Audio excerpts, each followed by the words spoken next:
Revelation chapter 17, and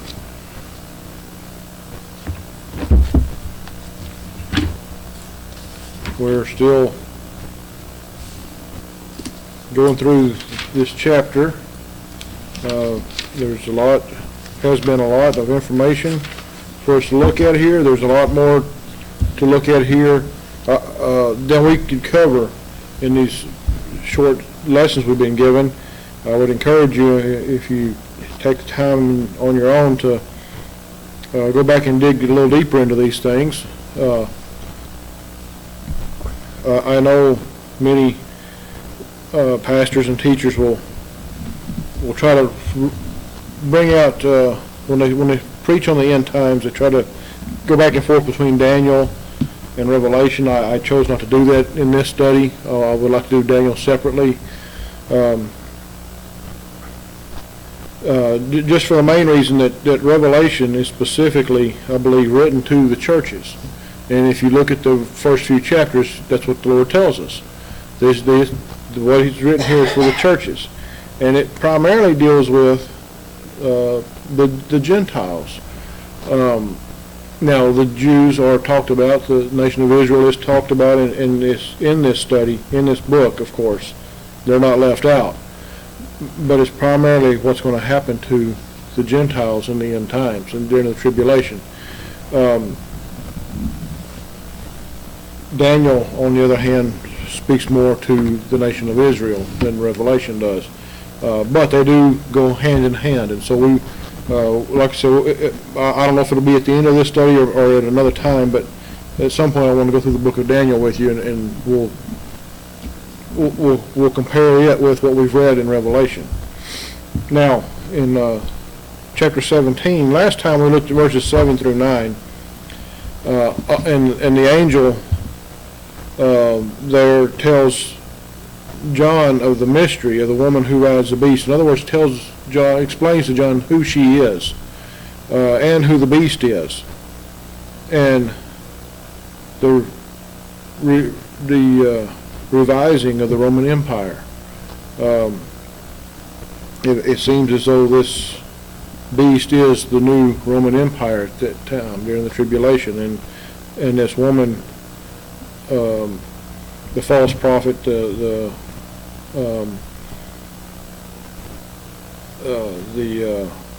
unholy spirit, if you will, of the unholy Trinity that we've talked about some.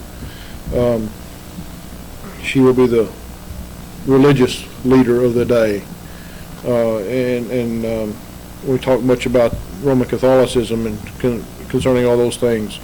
Tonight we're going to look more into the 7 kings in verse 10 and the 10 kings in verse 12. And there are two different things, two different things that he's talking about here, and you'll see what I'm saying when we get to it. So, now if you remember back in verse 9, and let's go back and read verse 9, and here is the mind which hath wisdom. The 7 heads are 7 mountains on which the woman sitteth. Verse 10 says, and there are 7 kings, 5 are fallen, and one is, and the other is not yet to come. When he cometh, he must continue a short space. So, some people jump right in there and tell us that these 7 heads are the 7 kings. Kind of, sort of. The 7 heads, he tells us in verse 9, he tells us clearly the 7 heads are 7 mountains. That doesn't say O-R or mountains. It says A-R-E are mountains. They are mountains. These 7 heads, these are mountains that the city of Rome sits on. But when you get to verse 10, he talks about these 7 kings. I believe these 7 mountains or 7 heads are representative of those 7 kings, or the 7 kings are representative of those mountains, one of the two. But he says they have fallen away, 5 have fallen, and one is, and the other is not yet to come. And I take it this is to mean that these 7 kings or if we're still talking about the Roman Empire like we were last time, these 7 kings were the 7 types of government that have ruled the Roman Empire. 5 have fallen. If you remember in John's day, and you got to think of these things on how John thought in his day. In his day, they were ruled by what was known as the emperors. It was emperor rule. And that continued on up until the fall of the Roman Empire. And we talked about that some last time, but there was 5 before that. There was 5 forms of government, 5 types of government. The Roman Empire at one time was considered a republic, similar to what we have today here in the U.S. Our forefathers here based a lot of our form of government on the Roman Empire of when it was a republic.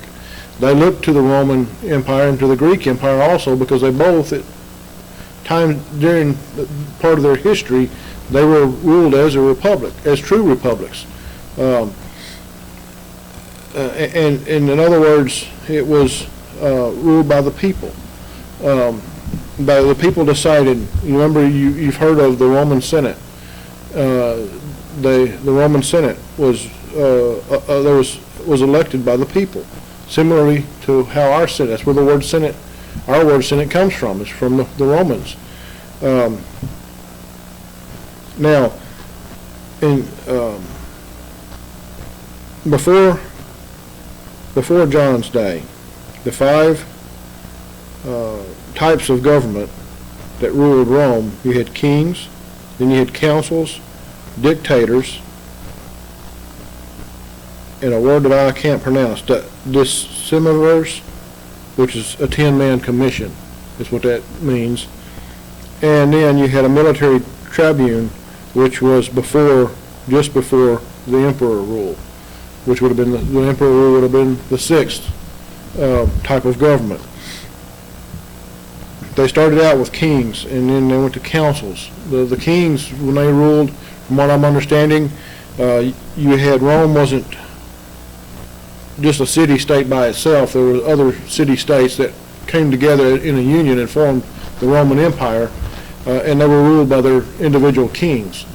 And then you had their councils, which that was the time of the Republic, when they were ruled by councils, by similar to what we have as far as senators and representatives. They had something similar to that then. And then you had dictators, and the dictators that was the era of Julius Caesar. He was the most popular dictator that they had. And we think about the emperors as being dictators, and certainly they were. There was a time during the time of the emperors that the emperors were looked upon as gods. They were going back. One of the emperors, I forget his name, was trying to get them to go back to the way they were in the past, as far as their religion and theology. They were pagan, very pagan religiously, and tried to bring back the worship of the false gods, and took them away from what they considered Christianity, which we know was the beginnings of Roman Catholicism. So it wasn't true Christianity, but he was taking them away from that and getting them back to paganism. And he didn't last very long as a dictator, as an emperor. And then it was shortly after that the Roman Empire fell. But anyway, you see their first 5 forms of government. You had kings, councils, dictators, this 10-man commission, and a military tribune. The military ran the empire for a short time, and realistically, much of the existence of the Roman Empire was run by the military. Even the emperors were known to be, if he wasn't favored by the military, he didn't stay in office very long. The same way with the dictators and the councils, the 10-man commission, their senate were primarily either former military or current military officers who ruled those things. So a total of 6 different types of government have already taken place with the Roman Empire. According to the angel in verse 10, he says, and there are 7 kings. 5 are fallen, 1 is, and the other is not yet come. So there's one that hasn't come yet. So we see Rome will rise again, and there'll be a different type of government than what they've had in the past. It'll be similar, but not exactly like it. And it says, when he cometh, talking about the 7th one, he must continue a short space. What does he mean by that? Well, the tribulation is a short space of time, is it not? It's only 7 years, and he's not going to rule the whole time. It's only going to be the latter part of it, for sure. And so his time will end when the Lord comes back and destroys the world's army at the Battle of Armageddon, and that'll be the end of that 7th type of government.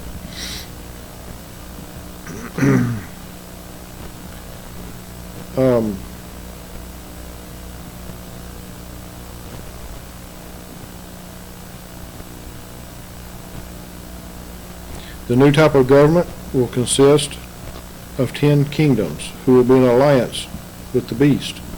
Go to verse 11.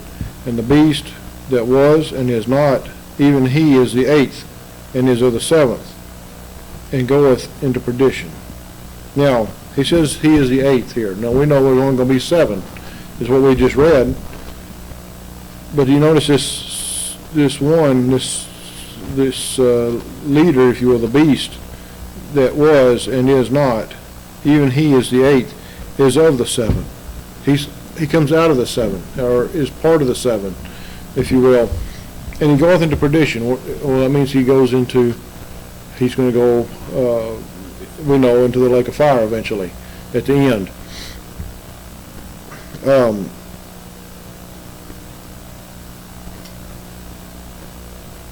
So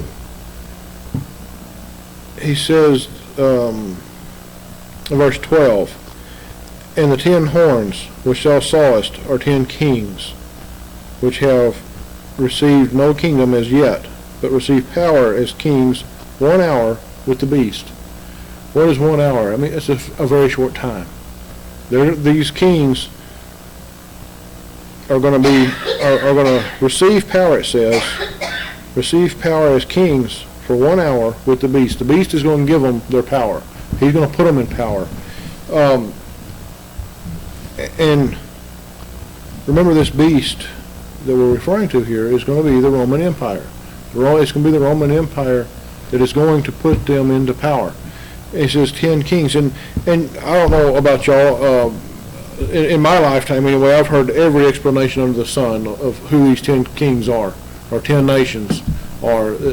Obviously, we think of kings, we think of they're ruling over nations. And that may be so, it may not be so. It may be that there are 10 kings over 10 cities, 10 city-states. It doesn't tell us here. And maybe that's a deeper study for next time, but we'll see. But these 10 kings are going to be ruled by the beast. He's going to give them their power, but it's only going to be for a short time. He says 1 hour. Why? Well, aren't they going to be the ones who, their armies are going to be the ones gathered together to fight at the Battle of Armageddon? Those 10 kings are. He doesn't tell us here who they are. Let me look at something right quick.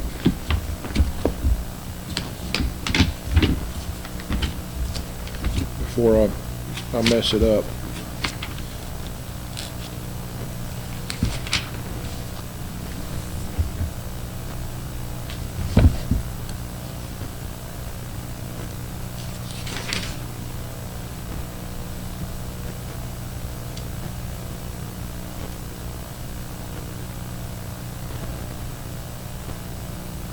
Okay. Yeah, even in the reference in Daniel doesn't tell us who these 10 kings are. But like I said, we'll go more into these 10 kings maybe next time. But I want to try to go through the end of the chapter tonight, if we can, and come back and do an overview of a few of the things here next time. But I've heard, when the European Union first came about, what's that been, 25, 30 years ago, something like that, people were saying, well, this is going to be the 10 kings. And everybody, they were naming it. And I think in the beginning there might have been only 10 nations, I don't remember, that started that. But it quickly grew into all the, or most, not all, but most of the nations in Europe have joined it now. And some who are not, in Western Europe, I should say. And that was the suspicion at first, was that it was going to be the 10 nations that head up Western Europe. Well, then they started letting nations of Eastern Europe. When the Soviet Union fell apart, they started letting nations in Eastern Europe join also. It's all a economic and money-oriented scam, basically, is what it is. It gets them all under the euro. It's a currency, and it was supposedly the leading up to the one world currency and the one world government, and maybe it is. Who knows? It may not be. We see now where there's some of the nations are trying to get out of it because it's not what they thought it was going to be. Currently,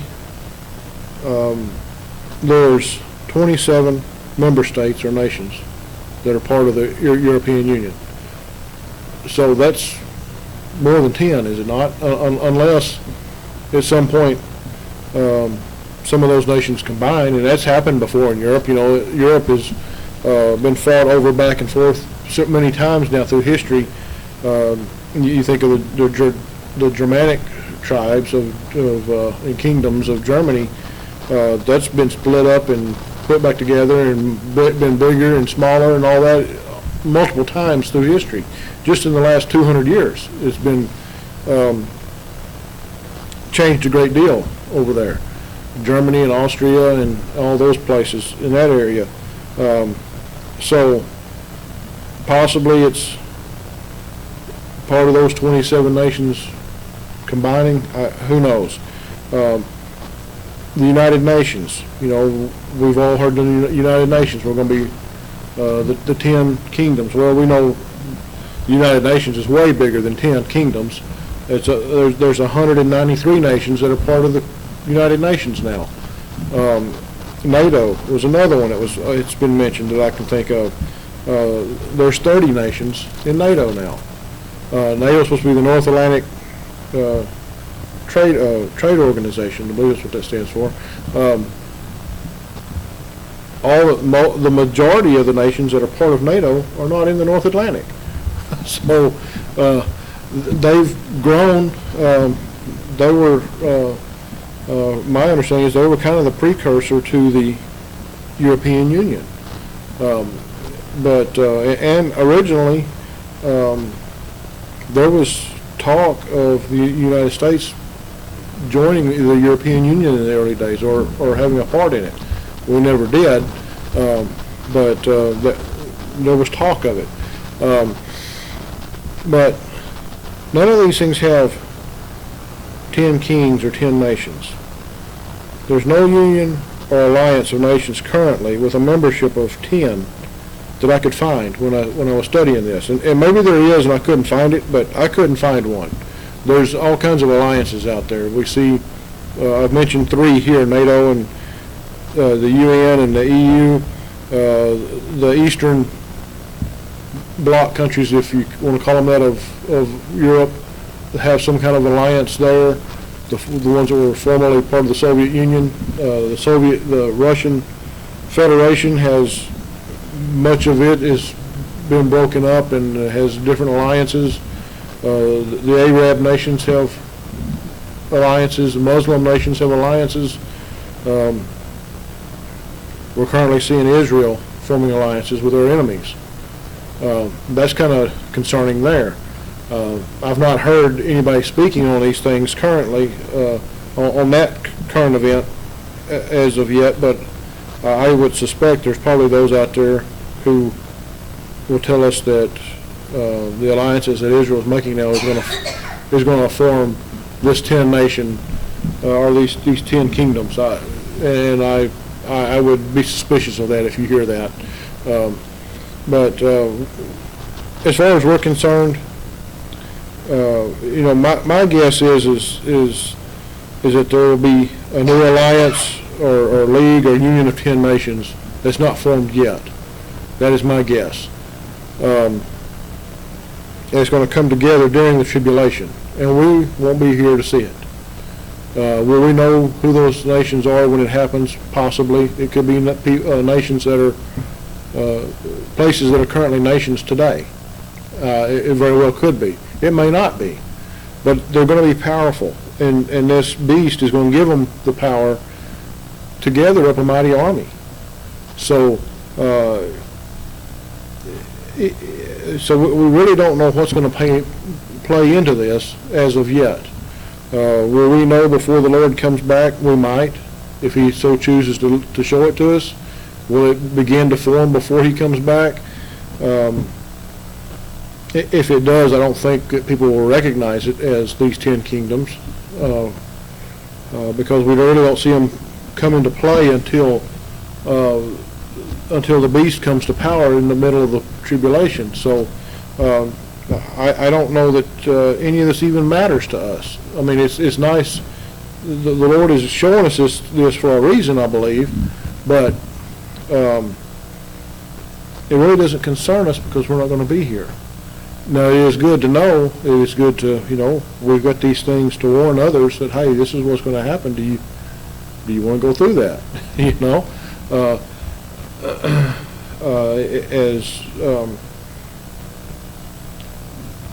As part of preaching the gospel, giving the warnings of things to come is part of that.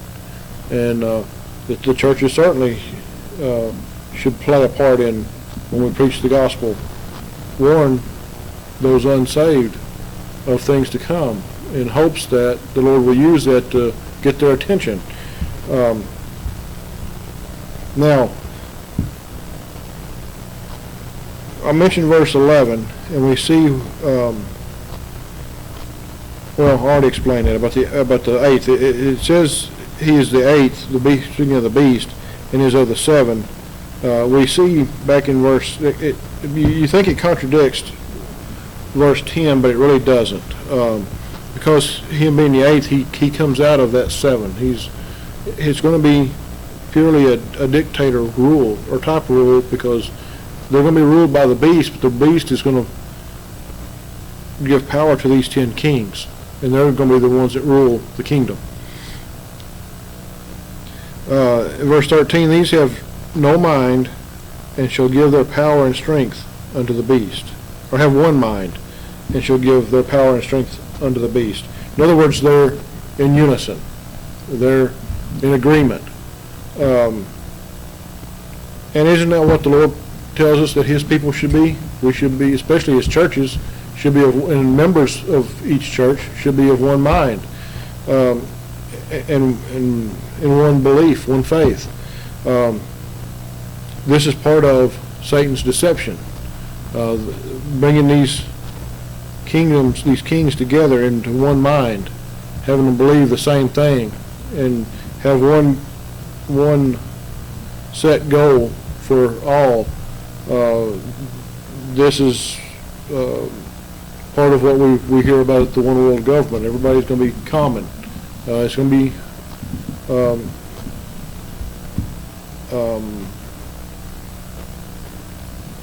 it's going to be ruled by these 10 kings, and everybody's going to think and act the same and do the same. It just shall give their power and strength unto the beast. So everything they have is going to be for the beast, because they're going to worship him. Remember, we've talked about that further back. They're going to worship the beast, and part of that worship is they're going to give him everything. And you look at, especially in Roman Catholicism, because we think of them because they're so powerful in the world and have been for some time.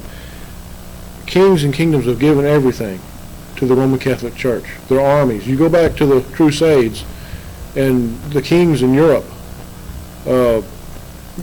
gave their mightiest men, their princes, and even some of the kings themselves signed up and went as knights and kings and knights, and went to the promised land, the Holy Land as they referred to it then, to fight the evil Muslims. They did this in the name of the Catholic Church. That's how powerful that organization is. And we see in the day that we're talking about during the tribulation, it's going to be the same. They're going to come together. And, you know, in the Crusades, you had kings all over Europe, men that otherwise couldn't agree on anything. They fought constantly. The French and the English and the Germans and the Spanish, and they all fought. Even though they were under one common religion, they still fought. They couldn't stand each other. You look back in history and you see where at one time there was even two popes because the French and the Italians couldn't agree. And even today, around the world, the French Catholic and the Spanish or Italian Catholic, whichever you want to call them, they don't agree with each other. There's a rift there. They still serve under the same pope, but they don't get along. The same way with the Catholics of the Germans and of the British. They don't get along with each other. There's going to come a time, though, when they will, when they're going to come together as one army again and under these 10 kings. Verse 14, these shall make war with the Lamb, and the Lamb shall overcome them. For he is Lord of lords and King of kings, and they that are with him are called and chosen and faithful. What is he talking about here? He's talking about the battle of Armageddon. They're going to come up against and make war with the Lamb, with the Lamb of God, the Son of God. And he says, the Lamb shall overcome them. For he is Lord of lords and King of kings. He's going to overtake them because he's the ruler of all things, of all people. He is the creator, remember? How can the creature destroy the creator? That's not even possible. And he says, they that are with him are called and chosen and faithful. So he's going to come with an army of his saints to overthrow these 10 kings and their army. And he's going to win. That's the encouraging thing. That's the hope. One of the things of hope that we have is we know who wins the battle. It is our Lord. And he saith unto me, speaking of the Lamb, the waters which thou saw, not the Lamb, this is the angel speaking to John again. And he saith unto me, the waters which thou sawest where the horse sitteth are peoples and multitudes and nations and tongues. If you go back to verse 1 in chapter 17, and there came one of the 7 angels which had the 7 vials, and talked with me, saying unto me, come hither, I will show unto thee the judgment of the great whore, who sitteth upon many waters. Remember when we studied verse 1, we talked about that word waters there refers to a large group of people. And so he confirms that here in verse 15, the waters which thou sawest, where the whore sitteth, are peoples and multitudes and nations and tongues. The Roman Catholicism is the ruler of many nations and many peoples, multitudes, different tongues, all over the world. They have ruled. Verse 16, and the 10 horns which thou sawest upon the beast, these shall hate the whore. This is the 10 kings, remember? These shall hate the whore, and shall make her desolate and naked, and shall eat her flesh and burn her with fire. They're going to destroy the Roman Catholic Church, these 10 kings. Why? Because she's led them astray. You see what she's done. She's led them to this battle, and they've lost. They've lost their armies and are about to lose their kingdoms. And so, in retaliation, they go back and kill the woman, the whore. They go and destroy the Vatican, if you will, the Roman, the woman of Rome.